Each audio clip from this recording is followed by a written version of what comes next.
Uttar Pradesh public service commission ने vacancies निकाली लगभग 2000 से ज्यादा, और जिन वैकेंसीज में ओबीसी का हक मार दिया गया, और वो भी उस समय किया गया जब उत्तर प्रदेश की भारतीय जनता पार्टी की सरकार पूर्ण बहुमत होने के बावजूद कई ओबीसीज को बाहर से गठबंधन में शामिल करके मंत्री बनाए हुए है, और अपना प्रदेश अध्यक्ष भी एक ओबीसी को बनाती है। प्रधानमंत्री भी ओबीसी होने का दावा करते हैं। पूरे देश में जाति के आधार पर कोई भेदभाव बीजेपी नहीं करती, लेकिन जब आपके बच्चों के नौकरी का सवाल हो तो बाबा साहब डॉक्टर भीमराव अंबेडकर के संविधान ने जो अधिकार दिया, मंडल कमीशन ने जो 27% का अधिकार ओबीसी को दिया, खुलेआम उस पर डाका डाला जा रहा हो और जोर से ओबीसी का नारा लगा करके उनको अलग अलग मुहर बनाकर रखा जा रहा हो। मैं बात कर रहा हूं Uttar Pradesh public service commission की। उत्तर प्रदेश के पब्लिक सर्विस कमीशन ने 22 दिसंबर को तकरीबन 2000 से ज्यादा वैकेंसीज जो अलग अलग विभागों में हैं, जिनमें 50-55 हजार रुपए से लेकर के 2.25 लाख रुपए तक की सैलरी है, उन पर वैकेंसी निकाली है।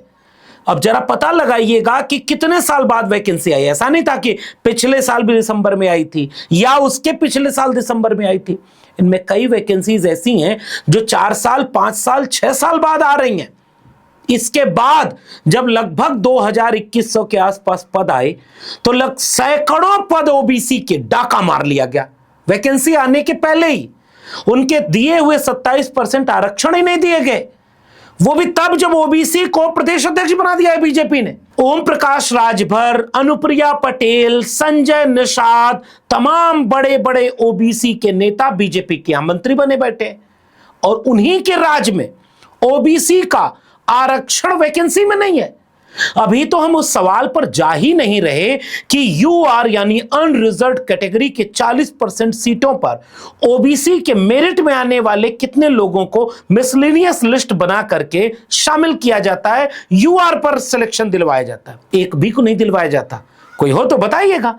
यूआर के लिए वो मिसलेनियस लिस्ट ही नहीं बनती, कहीं कहीं बनती होगी 1-2 जगह, वरना 40% आरक्षण तो यूआर यानी जनरल कैटेगरी के लोगों के लिए इनडायरेक्टली परमानेंट कर दिया गया है। अगर ऐसा होता तो यूआर की कट ऑफ से नीचे जाती ओबीसी की कट ऑफ।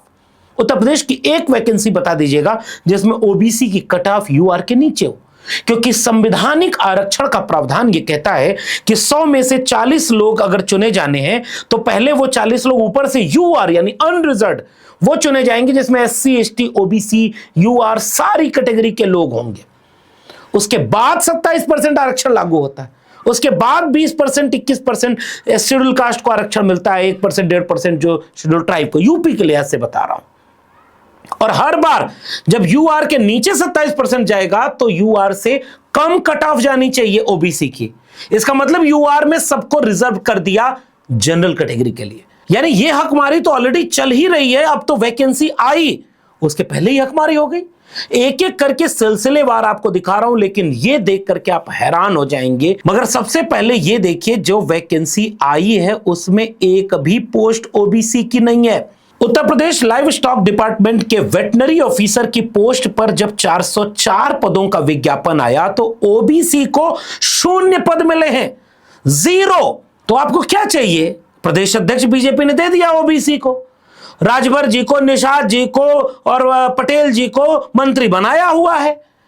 पश्चिम में जयंत चौधरी जी हैं ही बैठे, सबको मंत्री बना दिया। आपको ओबीसी की पोस्ट भी चाहिए वेटनरी ऑफिसर में, 0 मिलेगी, 0 पोस्ट मिलेगी आपको। सब नेता भी आप ही बनेंगे, मंत्री भी आप ही के लोग बनेंगे, और उसके बाद ऑफिसर भी आप ही के लोग बनेंगे। अब चुनना आपको है कि ये जितने लोग मंत्री बने बैठे हैं इनमें से किसी का ट्वीट आ रहा है, कोई सवाल उठा रहा है। इसके ठीक पहले लेखपाल भर्ती में भी ऐसी लूट हुई। कुछ लोगों ने डायरेक्ट इनडायरेक्ट थोड़ा बहुत विरोध किया। अंदर हो सकता है मीटिंग में जाकर के ये ओबीसी के नेता कहते होंगे कि भाई हमें वोट उन्हीं से चाहिए, क्या कर रहे हो? ऊपर से डांट दिया जाता होगा, वोट लेके आओ, मंत्री बनाया है ना, पद लेकर के मत जाओ। लेखपाल भर्ती में तो 717 पद ओबीसी के डाका डाल दिया गया था, 717 पदों पर। और उसके बाद वेटनरी ऑफिसर में 0 पद मिले हैं, 0। कल्पना करिए कि 0 पद आपको वेटनरी ऑफिसर में मिले। चर्चा इसी की ज्यादा हो रही है। उसके बाद दूसरी चर्चा सबसे ज्यादा जिस पद की हो रही है वो परिवार कल्याण महानिदेशालय ने उत्तर प्रदेश में स्वास्थ्य शिक्षा अधिकारी की पोस्ट निकाली। 221 पदों में से ओबीसी को मात्र 20 पद मिले हैं, जबकि इनको होना चाहिए था 60 पद। 40 पद का सीधे सीधे यहां डाका डाल लिया गया। उसके पहले वेटनरी ऑफिसर में 404 का अगर आप 27% निकालेंगे तो लगभग 109-110 पद आएंगे ओबीसी के, और मिला कितना? 0। स्वास्थ्य शिक्षा अधिकारी के 221 पदों में से 60 पद ओबीसी को जाएंगे, मिले कितने? 20। मैं चाहता हूं कि आगे अपनी स्क्रीन पर और देखिए जिसमें 2, 4, 10 पद ऐसे ही लूट लिए गए, क्योंकि कम वैकेंसी है तो उस पर चर्चा ज्यादा नहीं हो रही है। मैं चर्चा करूंगा और एक एक पोस्ट को जरा गौर से देखिए। डेंटल सर्जन की पोस्ट आई है और डेंटल सर्जन के 157 पदों में से ओबीसी को मिलना चाहिए था 42 पोस्ट और मिली है 39 पोस्ट। 3 पोस्ट का डाका। और जब मैं 3 पोस्ट कह रहा हूं तो कृपा करके मत सोचिएगा कि 1, 2, 3 पोस्ट ऊपर नीचे हो जाता है। कहीं कहीं ओबीसी को एक आध पद ज्यादा भी मिल गया, ऐसा नहीं है, कहीं नहीं मिलता। और अगर 2 से 3 पद भी ओबीसी का कम कर दिया है, 1.5 लाख रुपया जिसकी सैलरी है, जो अधिकारी की पोस्ट है, उसके एक पोस्ट की भी कीमत आप समझते हैं वो कितना बड़ा? उस एक पोस्ट के लिए सैकड़ों ओबीसी रात दिन एक करके पढ़ रहे होंगे, इंतजार किए होंगे, उनके पीछे उनके परिवार इंतजार कर रहे होंगे, और आपको लगता है कि 3 ही पोस्ट तो कम किया। आपने डेंटल सर्जन के 42 पोस्ट में से 3 पोस्ट का हक मारा है। कितने सैलरी थी, कितना उसका कद है, गैजेटेड ऑफिसर की पोस्ट है कि नहीं है, आप सोचिए। उसके आगे जरा और लिस्ट पर नजर दौड़ाइएगा। चिकित्सा अधिकारी 168 पोस्ट, इनमें ओबीसी को मिलना चाहिए था 45 पोस्ट और मिली है 15 पोस्ट, यानी 30 पद ओबीसी के लूट लिए गए। चिकित्सा अधिकारी में उत्तर प्रदेश सरकार के द्वारा 30 पोस्ट ओबीसी के लूट ली गई। अगला देखिए, चिकित्सा अधिकारी यूनानी 25 पोस्ट का विज्ञापन, ओबीसी को मिलना चाहिए था 6 पद, मिला 3 पद, आधा जितना मिलना चाहिए था उसका ठीक आधा मिला। क्या है ये? अगला देखिए, चिकित्सा अधिकारी होम्योपैथी 7 पद, ओबीसी को मिलने चाहिए थे कम से कम 2 या 1 तो हर हाल में बनता, मिला कितना? 0। ऐसे जाने कितने कम पदों के विज्ञापन आते रहते हैं। अंदर बैठे अधिकारी जो पीडीए समाज के नहीं हैं, वे ऐसे घपले घोटाले करते रहते हैं और जाने कितने सैकड़ों पदों पर अब तक ऐसी लूट वो मचा चुके होंगे, और उसके बाद आरक्षण को गाली देने के लिए बाहर समाज में भी आते हैं। वही लोग, वही बीजेपी के लोग समाज को जाकर के समझाते हैं कि ओबीसी का सारा हक कुछ जातियों ने मार लिया, बिना आंकड़ों के, केवल झूठ। 86 में 56 एसडीएम यादव, कल भी वीडियो बनाई थी, आज भी कह रहा हूं, आज तक भारतीय जनता पार्टी ने उन 56 यादव एसडीएम की सूची क्यों नहीं जारी की? पिछड़े, अति पिछड़े समाज के लोग गिरेबान पकड़ करके इस तरह के झूठ बोलने वालों से क्यों नहीं पूछते? आइंदा कभी झूठ मत बोला करना, क्योंकि नैरेटिव चला दो, जो लड़े उसे दुश्मन बना दो, तो घर में ही उलझा रहेगा, सारे लोग उसी का गिरेबान पकड़ेंगे और वो अपनों से कितना लड़ेगा। और अगर लड़ेगा तो इसका फायदा वो खाएगा जो हजारों साल से अपने लोगों को लड़ा करके दूर बैठकर लड़ाई का मजा लेता है और मलाई खाता है। इसलिए ओबीसी में दरार पैदा कर दो। लेकिन ओबीसी के जब सब हकमारी हो रही हो तो कौन बोल रहा है? भाजपा नहीं बोलेगी, क्योंकि उसने प्रदेश अध्यक्ष ओबीसी बना दिया, उसने प्रधानमंत्री, भले ही उनकी डिग्री बाद में पता चला, डिग्री की बात नहीं कर रहा था, माफी, उनकी ओबीसी की सर्टिफिकेट की बात कर रहा हूं। भले ही आप कहें कि बाद में उन्होंने जोड़ा है, मंडल कमीशन का जिक्र नहीं करते, national Commission of Backward class को डिफंक्शन कर दिया है, उसमें मेंबर ही पूरे नहीं है, उसका कोई मतलब नहीं निकला, वोट जब लेना था तो ले लिया कि उनको संवैधानिक दर्जा दे दिया। कहां है National Commission of Backward Class? कहां है 69,000 भर्ती पर जितनी बार National Commission of Backward Class ने बोला कि आरक्षण लूट लिया गया उत्तर प्रदेश सरकार के द्वारा, एक कार्रवाई करवा पाया हो बैकवर्ड क्लास कमीशन? आज तो उसके मेंबर ही पूरे नहीं। कहां है एससी एसटी कमीशन? और उत्तर प्रदेश में राम राज्य है, उत्तर प्रदेश के राम राज्य में ओबीसी के लिए घंटा मिला हुआ है, जिसको मंदिर में जाकर वो बजाता रहे। वो हिंदू बने, वो कांवड़ यात्रा में जाए, उसके लिए फिर राम मंदिर का निर्माण हुआ ही है।